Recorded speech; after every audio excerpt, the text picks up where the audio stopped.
Hello friends, welcome to Radiant Competition Classes. आज हम लोग देखेंगे गुप्तोत्तर काल यानी कि गुप्त के बाद कौन कौन से वंश का शासन रहा है, इसके बारे में देखेंगे। हिस्ट्री सीरीज का ये अगला वीडियो है। देखिए, 6ठी शताब्दी के मध्य तक गुप्त साम्राज्य पूर्णतः विभक्त हो गया। यानी 6ठी शताब्दी के मध्य तक गुप्त साम्राज्य पूर्णतः विभक्त हो गया और उत्तर भारत फिर अनेक राज्यों में बढ़ गया। इनमें निम्नलिखित प्रमुख शक्तियों का प्रादुर्भाव हुआ। देखिएगा, वल्लभी में मैत्रक वंश, पंजाब में हुनों का शासन, कन्नौज में मौखरी वंश और मालवा में यशोवर्मन। तो ये 4 प्रकार के वंश का जो है उदय हुआ। अब देखते हैं, पहला देखिए वर्धन राजवंश, जिसमें कि पुष्यभूति वंश इसको भी कहते हैं। और पुष्यभूति ये इस वंश का संस्थापक था। यानी कि पुष्यभूति जो है वर्धन वंश का संस्थापक था। इसने थानेसर हरियाणा का अंबाला जिला में इस वंश की स्थापना की थी। प्रभाकर वर्धन यह वर्धन वंश की शक्ति और प्रतिष्ठा का संस्थापक था। आपको पूछा जाएगा कि वर्धन वंश की शक्ति और प्रतिष्ठा का संस्थापक किसे कहा जाता है, तो प्रभाकर वर्धन को कहा जाता है। प्रभाकर वर्धन की पत्नी यशोमती से 2 पुत्र राज्यवर्धन एवं हर्षवर्धन तथा एक कन्या राज्यश्री उत्पन्न हुई थी। यानी उसके 3 बच्चे, यानी यशोमती के से 2 पुत्र राज्यवर्धन हर्षवर्धन और एक पुत्री जिसका नाम राज्यश्री हुआ, ये उत्पन्न हुआ था। राज्यश्री का विवाह कन्नौज के मौखरी नरेश ग्रहवर्मन से हुआ था। ये भी बात आप याद रख लीजिएगा। उसके बाद देखिए, राज्यवर्धन अपने पिता की मृत्यु के बाद राज्यवर्धन गद्दी पर बैठा। इसी समय मालवा नरेश देवगुप्त ने ग्रहवर्मन की हत्या कर राज्यश्री को कैद कर लिया था। कौन? तो ये आपका देवगुप्त। उसके बाद राज्यवर्धन ने देवगुप्त को पराजित कर दिया, लेकिन देवगुप्त के मित्र गौड़ शासक शशांक ने धोखे से राज्यवर्धन की हत्या कर दी थी। गौड़ शासक शशांक जी ही आया तो आपको समझ में आ गया होगा कि बोधि वृक्ष इसने ही कटवाया था और ये देवगुप्त के मित्र थे और ये धोखे से आकर राज्यवर्धन की हत्या कर दी थी। उसके बाद हम लोग देख लेते हैं हर्षवर्धन, जो बहुत ही यात्रियों का राजकुमार के नाम से भी जाना जाता है। हर्षवर्धन वर्धन वंश का शक्तिशाली व यशस्वी सम्राट था। मात्र 16 वर्ष की आयु में वह विकट परिस्थितियों में गद्दी पर बैठा था। वह अपने को राजपुत्र कहता था तथा स्वयं अपना नाम शीलादित्य रखा था। यानी स्वयं अपना नाम क्या रखा था? शीलादित्य रखा था। हर्ष ने अपने आचार्य दिवाकर मित्र की सहायता से राज्यश्री को खोज निकाला था, यानी अपनी बहन को खोज निकाला था। हर्ष ने कन्नौज को राजधानी बनाया, जहां उसने उसे चारों ओर अपना प्रभुत्व फैलाया था। कन्नौज इसकी राजधानी थी। हर्ष को पूर्वी भारत में गौड़ देश के शैव राजा शशांक से मुकाबला करना पड़ा। 619 ईस्वी में शशांक की मृत्यु हो गई, तब वह शत्रुता समाप्त हुई थी। चलिए, उसके बाद हम लोग देख लेते हैं कि दक्षिण की ओर संघर्ष के अभियान को नर्मदा के किनारे चालुक्य वंश के राजा पुलकेशिन द्वितीय ने रोका और हर्ष को पराजित किया था। हर्ष को किसने पराजित किया? पुलकेशिन द्वितीय। बहुत बार यह प्रश्न पूछता है।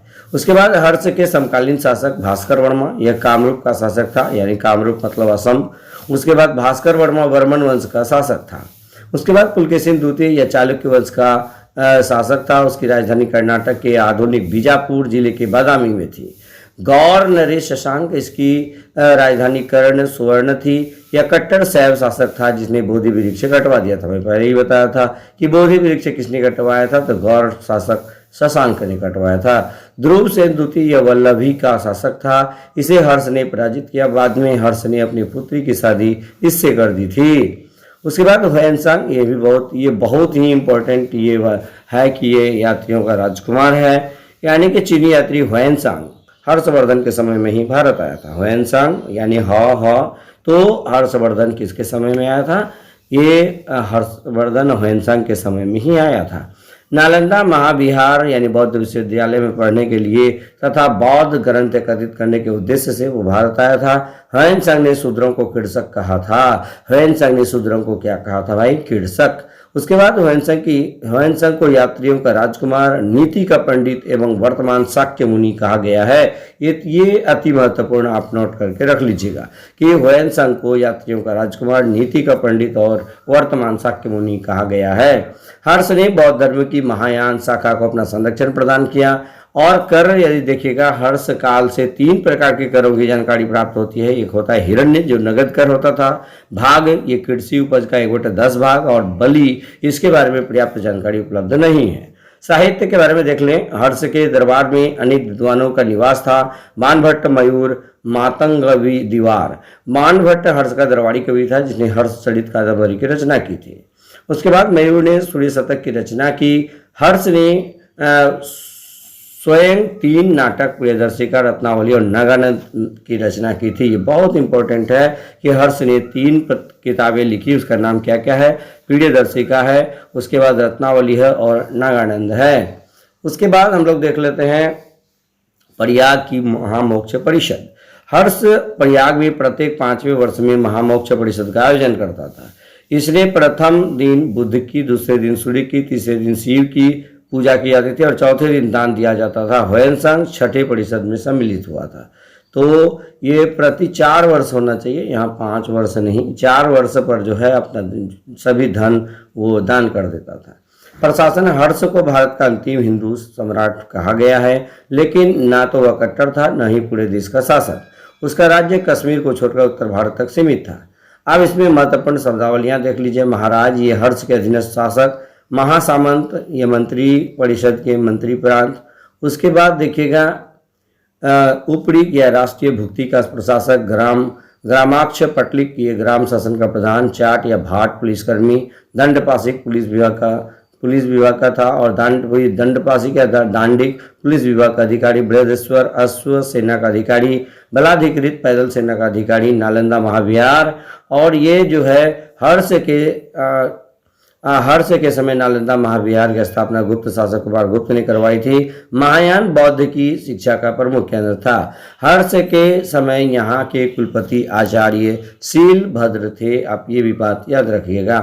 हर्ष चरित के अनुसार कुछ महत्वपूर्ण अधिकारी देखिए। सिंहनाद मुख्य सेनापति था। अवंती शांति एवं युद्ध का मंत्री था। स्कंदगुप्त हाथी सेना का मुख्य अधिकारी था। कुंतल जो था ये अश्व सेना का मुख्य अधिकारी था। तो दोस्तों आप ये गुप्तोत्तर काल आप यहाँ पर देख पा रहे हैं, और ये गुप्तोत्तर काल के बाद मैं आपके समक्ष जो है दक्षिण भारत का इतिहास लेकर नेक्स्ट वीडियो में आऊँगा। लेकिन आपको मैं बता दूं कि शिक्षक भर्ती परीक्षा की दृष्टि से देखें या बीपीएससी की दृष्टि से देखें या एसएससी में जो विभिन्न प्रकार के जीके पूछे जाते हैं उन तमाम परीक्षाओं की दृष्टि से जो है ये आपका अति महत्वपूर्ण रहने वाला है।